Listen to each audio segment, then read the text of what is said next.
A shy human hired a giant alien woman as a cook. 1 week later, she did something to him terrifying. HFY Hub score 8.9 out of 10. Okay, first of all, you have to ignore the clickbait title. Seriously, it sounds like something from a late-night horror movie, but the actual story is way more touching than that. It's about Ryder, this guy living in a scrap metal shack on a desert planet, who hires an alien cook because he's basically given up on taking care of himself. The hook is that he thinks he just wants someone to make dinner, but what he really gets is an intervention. Valra, the alien cook, isn't just making soup. She's watching him slowly destroy himself with overwork and grief, and she decides to step in. It's a story about how sometimes the scariest thing someone can do is force you to admit you need help. The vibe here is pure, quiet healing. It reminded me so much of Earning Trust with that stray cat Patches. Ryder is feral, skittish, and refuses to let anyone in, and Valra is just steady. She doesn't yell or force him, she just cooks better food, leaves notes, and waits. The emotional payoff when he finally breaks down and admits why he's punishing himself. Man, I leaned in so hard. My coffee went stone cold because I was just staring at the screen, hoping he'd be okay. If you like stories where the big, tough alien is actually the gentle nurturer who saves the broken human, this is exactly what you need. It's slow, sad, and incredibly hopeful. Number 1, Accessibility Barrier, 10 out of 10. Super easy to get into, just a guy in the desert and his alien roommate. No complex space politics to worry about. Number 2, Character Cred, 10 out of 10. Ryder feels real, his stubborn refusal to eat because he feels guilty about surviving, that hits hard. Valra is the perfect stoic guardian. Number 3, Closure Status, 10 out of 10. We get a full, satisfying ending. He doesn't just survive, he decides to actually live again. It feels earned. Number 4, Dialogue Drip, 9 out of 10. The conversations are sparse but heavy. When Valra says, "You persist, those are not the same," I felt that in my soul. Number 5, Endgame Payoff, 10 out of 10. The moment they walk back to the place where he almost died and reclaim it, beautiful. It's not an explosion, it's a deep breath. Number 6, Found Family Factor, 10 out of 10.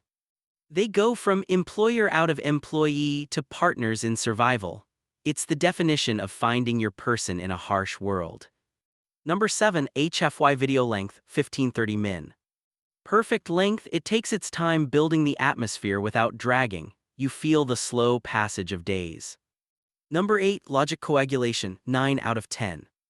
Everything makes sense. He gets bitten because he's distracted and exhausted. She saves him because she's observant. Solid logic. Number 9, Narrative Gut Punch, 8 out of 10. The reveal about his wife dying and him punishing himself, oof, that stings. It makes his behavior make so much sense. Number 10, Packing Pulse, 8 out of 10. It's slow but in a good way. It matches the desert heat and the exhaustion of the main character. Number 11, Possible Sequel, no. The story feels complete. They have a future now, but we don't need to see every day of it. The arc is done. Number 12, POV Perspective, 9 out of 10. Sticking to Ryder's perspective mostly, with little dips into Valra's thoughts, works really well to show his isolation. Number 13, The Human Edge, 9 out of 10. Ryder shows the dark side of human endurance, how we can push ourselves until we break. Valra shows the better side, helping us stop. Number 14, The Onion Factor Tearjerker score, 7 out of 10. You might tear up when he finally eats the soup. It's a small moment, but it means everything. Number 15, Thematic Resonance, 10 out of 10. Survival versus living. This theme is woven into every scene. It's not just about not dying, it's about choosing to be here. Number 16, Trope Remix score, 8 out of 10.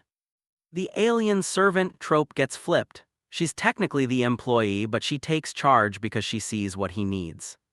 Number 17, Visual Bang Per Buck, 8 out of 10.